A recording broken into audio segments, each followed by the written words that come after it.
Ligës? Po, e kemi domethënë një vlerë përfundimtare të Superligës së Kosovës, e cila faktikisht shënon një rekord dhe është 47.89 milion euro.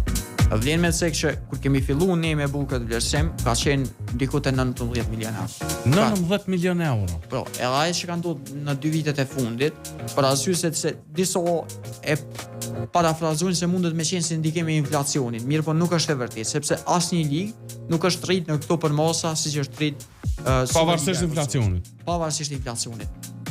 Në vitet që ne e kemi marrë vlerësimin për sipër, për shembull ka qenë në viti 2022, ka qenë kur ka fillu veç kjo rritja e çmimeve, sidomos pas asaj lëvizjes së madhe që ndodhi të Neymarit për 222 milion euro, edhe se si liga ka pasur ngritje edhe kjo reflektohet edhe në liga më të ulta.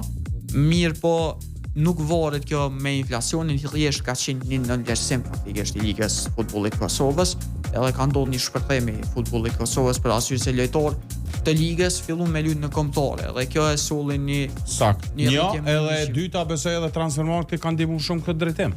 Se janë bërë më të qasshëm profilet e futbollistëve. Pikërisht, kemi vendosur informacion më shumë dhe përveç që kemi vendosur informacion më shumë për lojtarët, transfermarkti ka pas një rrjet të besimit se një mend këta futbollistë po e meritojnë këtë rritje në vlerën e tregut, për arsye se i kishte bashkëpunëtorët e vet që po e përsëritin pro. Nuk ishte më një sistem fragjil ku informata ka mujt me rrjedh pe kujt, po ishte një sistem ku transfermarkti ka bashkëpunëtorët e vet në atë ligë, edhe opinioni i tyre pro vlen më shumë se i dikujt në Europën lindore. Por ata dhe i ka angazhu.